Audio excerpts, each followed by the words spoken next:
সে আমাকে হুমকি দিছে যে তুমি যদি ইসলাম ধর্ম থাকো তাহলে তোমাকে এক মেরে ফেলবো, না হয়তো তোমাকে ইন্টার পাচার করে দেবো।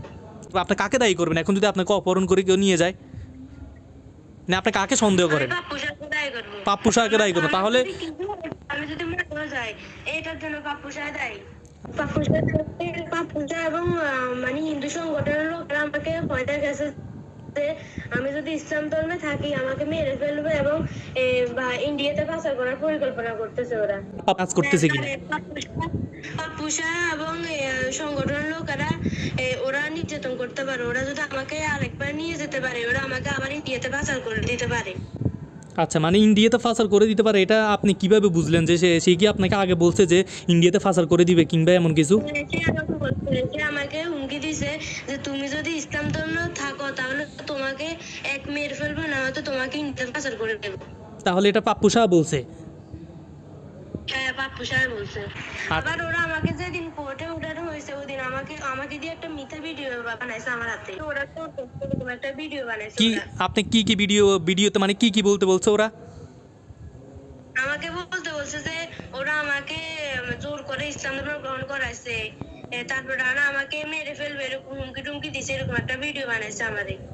যেই দিন থেকে হাসিনা পালাইছে সেই দিন থেকে তার ফেসবুক অ্যাকাউন্টটা ডিঅ্যাক্টিভেট করা, এই হলো পাপ্পু শাহর অ্যাকাউন্ট। কিন্তু মজার বিষয় হলো দেখেন, সে আমাদের আতাউর রহমান বিক্রমপুরীকে জঙ্গিবাদ প্রমাণ করার বহুত ধরনের ছলচাতুরি করে পোস্ট করতেছে। মজার ব্যাপার হলো এই ভিডিওটা যখন আমি রেকর্ড করি তার পূর্বের লিঙ্কটা, যখন আমার এই কেসটা নিয়ে আমি করছিলাম তখন কিন্তু তার লিঙ্কটা আমার এখানে শেয়ার করা ছিল। অনেক কষ্ট আমি লিঙ্কটা খুঁজে বের করছি এবং খুঁজে বের করার পরে দেখলাম যে তার অ্যাকাউন্টটা অ্যাক্টিভেট। বাট তার পূর্বে যত সমস্ত পোস্ট ছিল উগ্রবাদী, ইসকন সমর্থিত এবং মানে সরাসরি জঙ্গিবাদ এবং মুসলমানদের উস্কানিমূলক যে সমস্ত পোস্ট সে করছিল সবগুলো পোস্ট ডিলিট করে দিছে, না হলে প্রোফাইল হাইড করে রাখছে। এখন তাহলে কথা হলো, বলে এতই যদি সাধু সাজস, তুই বিক্রমপুরীকে জঙ্গিবাদ প্রমাণ করার চেষ্টা করস, তুই মা কিল্লাইয়া তাহলে একটা মুসলিম নবমুসলিম বোনকে নোয়াখালীর আদালতে ম্যাজিস্ট্রেট অফিসে নিয়ে উগ্র জঙ্গিদেরকে নিয়ে আদালত ঘেরাও করে মিথ্যে বিবৃতি দেয়, এই তুই পাপ্পু সাহা, তোর আমলনামা বহুত লম্বা। বাংলাদেশের নোয়াখালী এবং লক্ষ্মীপুরের মধ্যে একদম অ্যাক্টিভলি জঙ্গি সংগঠন ইসকনের একজন অ্যাক্টিভ মেম্বার হইছে এই পাপ্পু সাহা। এই ভিডিওটা দেখছেন না? আমি এই কেসটা নিয়ে যখন পরিচালনা করছিলাম তখন আমি বুঝতে পারছি যে আসলে ইসকন কি জিনিস। কয়েকশো হত্যার হুমকি দিছে আমারে, তাদের কালির কাছে বলি দিবে, এখনো তারা কমেন্ট করে। এগুলো কোনো নিচক কোনো কথা নয়।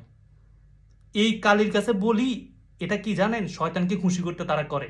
শয়তান পূজারীরা তো শয়তানকে খুশি করার জন্য এই সমস্ত কিছু করে থাকবে না। এটা আমি তার ভগবানকে শয়তান বলতেছি না, কারণ যদি মানুষকে বলি দেওয়ার উদ্দেশ্যে যদি কাউকে খুশি করা হয়, যদি সেই ক্ষেত্রে যদি কেউ শয়তান হয়ে থাকে তাহলে তাকে শয়তান বলতেই পারেন। কারণ তাদের শাস্ত্রে কালিকা পুরাণ অধ্যায় নম্বর 67 শ্লোক 20 থেকে 22 সেখানে বলা আছে, মনুষ্য মাংস দ্বারা তাদের কামাখ্যা দেখি মানে হলো মা কালী 1000 বছর তৃপ্তি লাভ করে। আর সেই কালীকে তৃপ্তি করার জন্য মুসলমান ভাইদেরকে বলে দেওয়া হয়, इंसानों की बलि से माँ कैसे खुश हो सकती है। जो परंपरा से चल रहा है वो हर किसी को निभाना होगा। নিচক কোনো কথা নয়, এটা এগুলো বাস্তব। যাই হোক, শুধু একটু ট্রেলার দেখালাম, বিস্তারিত ভিডিওটা আরো সামনে আসতেছে। শুধু আপনারা যারা ঘুমিয়ে আছেন তাদেরকে একটু বিবেকটা জাগ্রত করার জন্য আজকে অনেকদিন পরে এই ভিডিওটা আমি আপনাদের সামনে নিয়ে আসলাম। একটা জিনিস চিন্তা করেন, একটা স্বাধীন রাষ্ট্রে যে মুসলিম বোনটা সে ইসলাম ধর্ম গ্রহণ করছে, গ্রহণ করার পরে নোয়াখালী আদালত থেকে তাকে নিয়ে ম্যাজিস্ট্রেটের রুমে থ্রেট দিয়ে মিথ্যা বিবৃতি দেওয়া হয় যে তুমি এটা সাক্ষী দাও সেই পাপ্পু সাহা যে তোমাকে মুসলমানরা হত্যার হুমকি দিছে। তাকে চোখ বেঁধে রাঙামাটির বাঁশখালিয়া না বালিয়াখালিয়া কি একটা নাম, ওই জায়গাতে পাহাড়ের উপর একটা আশ্রমে নিয়ে যাওয়া হয়। সেখানে ওই সমস্ত বোনদেরকে যারা নবমুসলিম হয় কিংবা যারাই নবমুসলিম হয় ছেলে মেয়েদেরকে সেখানে নিয়ে টর্চার করা হয়, মানে হিন্দু ধর্ম যদি তারা ত্যাগ করে তাদেরকে হত্যা পর্যন্ত করা হয়। এবং ওই সমস্ত মুসলিম বোনদেরকে যারা হিন্দুদের প্রেমে ভাগাওয়ালা প্রেমে পড়ে গিয়ে তারা হিন্দু ছেলের সাথে বিয়ে করে বসছে, এখন এখন যখন জানছে সে যে এটা হিন্দু ছেলে, তখন সে যখন মনে করে যে আমি ইসলাম ধর্ম চলে আসব, আমি এই হিন্দু ছেলের সাথে সংসার করব না, ওই সমস্ত এই মুসলিম বোনদেরকেও তারা ওইখানে নিয়ে যাওয়া হয়। এটা আমার কথা নয়, এই নবমুসলিম বোনটি সেটা তার নিজ মুখে স্বীকার করছেন। আরো পুরো পুরো ভিডিও আপনাদের সামনে নিয়ে আসবো, শুধু ট্রেলার দেখালাম। এটা যারা ঘুমাইছেন এতদিন অনেকেই মনে করছেন যে ভাই আরে নোয়াখালীতে ইসকন আছে, আমি চোখ বন্ধ করে করে একদম টার্গেট রেখে রেখে কয়েকজনকে আপনার নাম ধরে ধরে বলতে পারবো।